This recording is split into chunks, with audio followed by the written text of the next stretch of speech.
Hey guys, welcome to Bastion Time. I am your host Bastion. This is Nintendo News. Let's get to that news, shall we? First of all, Nintendo dropped a bit of a bombshell on us out of nowhere with no fanfare whatsoever, letting us know that, hey, here are the details for the first DLC pack for Breath of the Wild. And yeah, they kind of already had a vague summary before, which this definitely follows, but we finally have tons more details. We don't have a specific date, though, just summer 2017, whatever that means. But what we do know is that, they mentioned that there would be an additional map feature, and now they've explained what that is. It's called something like Hero's Path, and what it does is it shows you, literally, your path that you've taken in the last 200 hours. And that doesn't sound like that big of a deal. Like, what good is that? Well, Hyrule is massive in Breath of the Wild. So, of course, if you're looking at this map, and assuming you've played less than 200 hours, which I haven't checked my total hours, but I wouldn't be surprised if I've played more than 200 at this point, but assuming you haven't played as much as 200 hours, you'll be able to see everywhere you've been, thus where you haven't been, so that way you can find those long missing shrines and Korok seeds and side quest fun times. So anyways, it's kind of a little underwhelming of a feature, but when you think about it at first, but the more you think about it, the more interesting it becomes, because this way you can really track everywhere you've been. Well, not everywhere. Again, it's limited to the past 200 hours. But anyways, so that's pretty cool. One of the other features that they revealed is a special kind of Cave of Trials sort of mode, which we knew was going to come into play, where you defeat an enemy and then you're presented with another enemy and so on and so forth. And that this actually kind of has some sort of story element. It says after you defeat this, I forget what they're calling it, it's not the Cave of Trials anymore, but after you finish defeating all of these enemies, the true power of the Master Sword will be revealed. I just wonder if maybe that means that at that point you can just always shoot out the beam and not just when you're at full health. That would probably make sense. We'll have to wait and see exactly what the heck that is. One other thing that they mentioned that's kind of separate from the whole DLC pack thing is, and you've probably already noticed this right now at this point, is that they finally listened to what fans wanted. So many of you out there really want to hear the Japanese voices, but read the English text, or whatever language combo you want. So they finally listened to reason and have now provided a language pack. For the Switch version, you just install it, no big deal. It just kind of automatically wants to do it itself. For the Wii U version, there's a whole eShop thing that you're going to have to do. But I'm sure at some point I'm going to be very curious to try out other languages like German, because I speak a little bit of German. Well, actually, or French or Italian. I speak a little bit of a lot of languages, nothing fluently. But it'll be interesting to hear what the other voice actors did with those characters, for sure. But I don't know that I'm going to try it right now. I'm still... well, I guess now that... here's full disclosure, I've finished the game. I've done all the shrines. I have not found all the Korok seeds, so that's why this next feature that I'm about to talk about will be pretty cool. And I haven't done all the side quests, but I have finished the main story and all the shrines. But in any case, so the next feature that they've revealed for the DLC pack is pretty cool. It's a Korok mask that will allow you to somehow be able to find Korok seeds easier. It will, I suspect it will be something that will let you sort of kind of like a sensor for the Sheikah Slate or something, where it will like lead you to them, or maybe it will show, like, you put the mask on and it will like beam up a light in the area, like in the direction that you need to follow to get to that Korok seed or something like that. And then of course is the hard mode, which is sort of, we've gotten used to hero mode, and it's kind of similar to that, but not really, because you'll remember that in hero mode basically the main thing in Skyward Sword is you couldn't find hearts anywhere, so you really can't find hearts anywhere in Breath of the Wild. I mean, you can find apples and food and stuff, but it's not quite the same thing. Anyways, hard mode in this is a bit different. It's that they're a swap out. It's kind of like, if you imagine, I'm pretty sure this is how it worked. If you take a look at the original Legend of Zelda and then the second quest, they swap out all of the easier enemies for the harder versions of those enemies.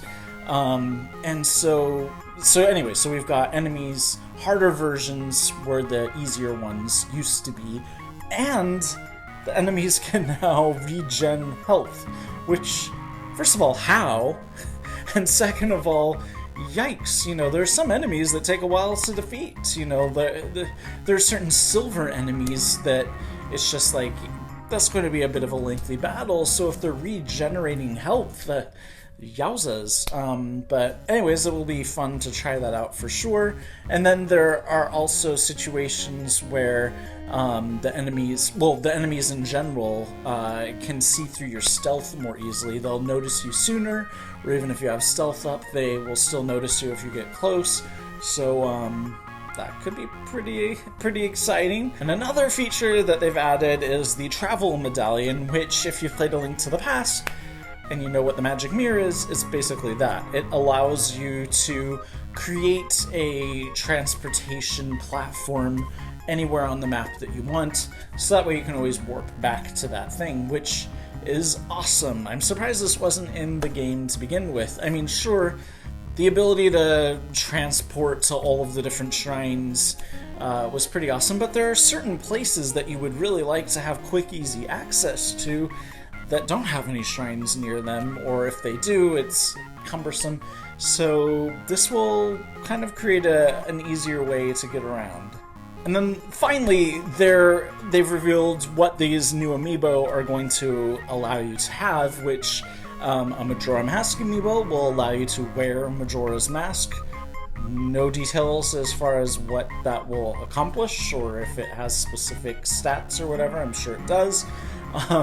You can also apparently find the Phantom armor from, I guess it was Spirit Tracks, you know, the armor suit that Zelda wore in Spirit Tracks when her ghost was inhabiting that suit of armor. You can wear that. I don't know exactly what that will enable you to do, but it will look pretty cool. And then also Midna's helmet thing that she wears, you'll be able to wear that. I don't know if that will cause a big scary arm to come out of the top of your head to bash foes or not. Probably not.